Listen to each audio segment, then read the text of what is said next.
At 85 years old, Lee Trevino finally confirms these rumors that have followed him for decades. The lightning strike that nearly ended his career, the endorsement deals that he admits cost him tournaments, and the chronic pain that made him unable to even dress himself. But here's what makes this story incredible. None of it broke him. July 1975, Butler National Golf Club in Chicago. Lee Trevino is playing in the Western Open when lightning strikes him, along with fellow golfers Jerry Hurd and Bobby Nichols. The bolt leaves Trevino with severe burns on his left shoulder and devastating damage to his spine. But even in that moment of trauma, his humor stays intact. When later asked what he would do if caught in a thunderstorm on the course, Trevino delivers one of golf's most famous lines.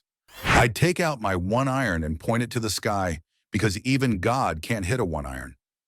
That joke masks the reality of what happened next. The lightning strike changed everything for one of golf's greatest champions.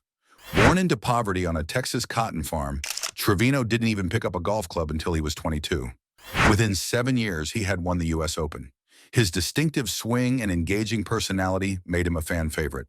By 1981, he was in the World Golf Hall of Fame. But that lightning bolt in 1975 started a battle that would define the rest of his life. The immediate damage was severe. Injured spinal discs, burns across his body. But it was just the beginning. Trevino would need multiple surgeries to repair the devastation. The first came shortly after the strike to remove a damaged spinal disc. Then another surgery in 1982 when the chronic problems persisted. By late 1995, he needed a major procedure where doctors inserted a permanent plate through his neck to fuse discs. During this time, he also dealt with ruptured ligaments in his thumb and 6 ruptured discs in his neck. 2 steel rollers were placed in his back to manage ongoing issues. Years passed and the pain only got worse. By 2004, Trevino was suffering from lumbar spinal stenosis, a condition where the spinal canal narrows and compresses nerves. The pain was so debilitating that he couldn't play golf. He couldn't even perform simple daily tasks like dressing himself. Steroid injections failed to provide relief.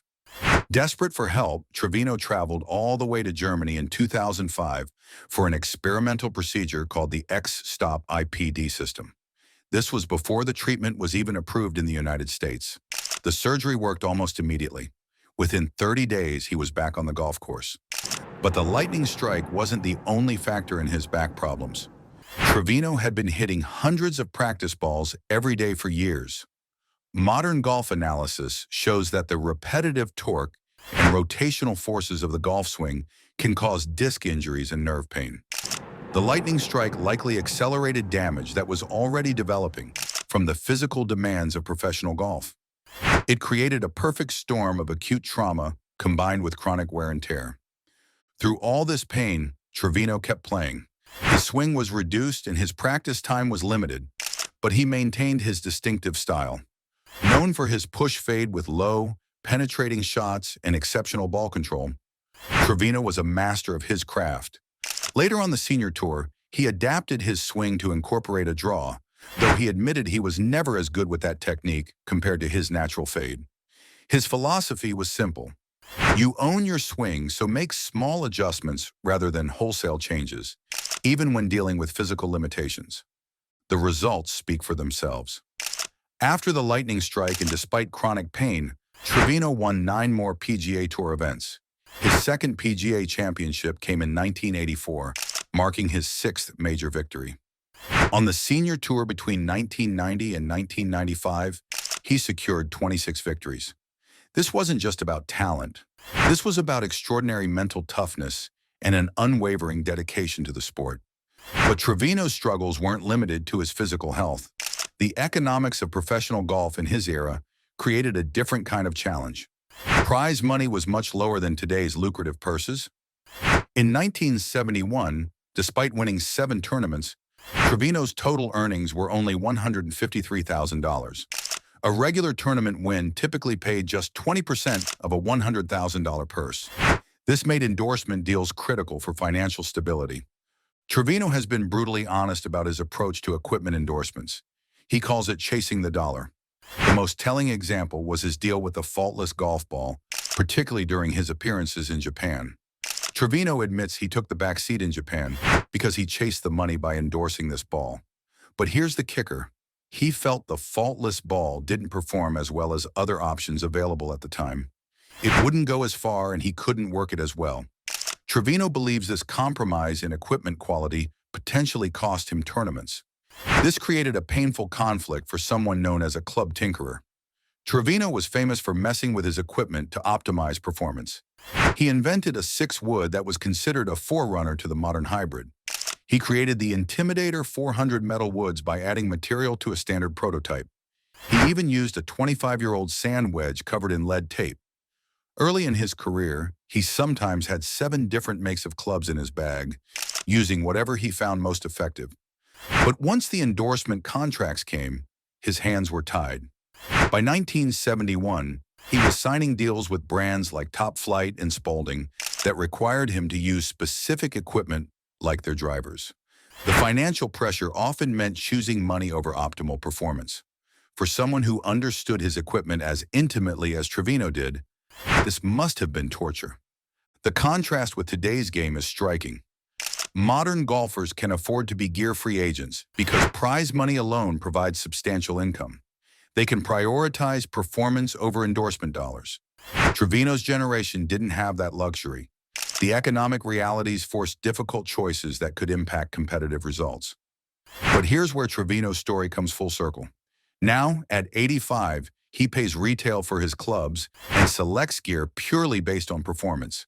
His current setup includes a $5,000 Mizuno set, and he expresses admiration for Callaway equipment.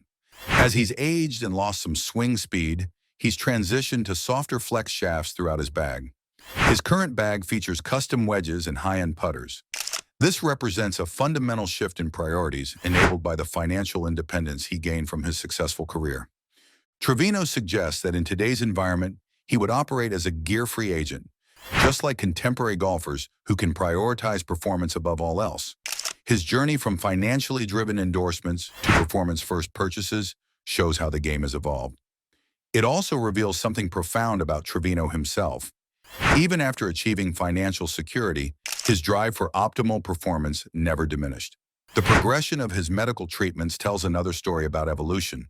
From initial disc removal in the 1970s, to fusion procedures in the 1990s, and finally to the minimally invasive X-Stop system in 2005, each step represented advances in medical technology. The X-Stop procedure was crucial because it allowed him to maintain spinal rotation, vital for a golfer, while providing rapid relief. His willingness to travel to Germany for an unapproved treatment shows his determination to keep playing. Today, Trevino continues to participate on the PGA Champions Tour despite his age and physical challenges. This sustained engagement redefines what peak performance means in golf. It's not just about winning major championships anymore. It's about maintaining a connection to the sport despite immense physical adversity. That might be an even more impressive measure of success and dedication. Trevino's career serves as a bridge between different eras of professional golf. His back injuries highlight the physical demands that have always been part of the game. His equipment choices reflect the dramatic economic changes that transformed golf from a sport where endorsements were crucial for survival to one where prize money offers incredible financial freedom. Through it all, Trevino's candor about his struggles and choices offers valuable lessons. His openness about pain, about chasing money over performance, about the trade-offs he had to make. This honesty is rare among professional athletes. Most would try to protect their image. No, Trevino tells the truth, even when it doesn't make him look perfect. The lightning strike could have ended his career in 1975. The chronic pain could have forced him into early retirement. The financial pressures could have broken his competitive spirit. Instead, Trevino turned these challenges into chapters in one of golf's most compelling stories. He proved that talent and tenacity can overcome almost anything. Lee Trevino, at 85, has finally confirmed what many suspected, that his career was shaped by forces beyond his control and choices he wishes he could have made differently. But he also confirmed something else, that true champions aren't defined by perfect circumstances. They're defined by how they respond when everything goes wrong. And in that measure, Lee Trevino stands as tall as any champion in golf history. Thanks for watching this deep dive into one of golf's most fascinating careers. If you enjoyed learning about Trevino's incredible journey through adversity, hit that like button and let me know in the comments what other golf legends you'd like to hear about. Subscribe for more untold stories from the world of golf.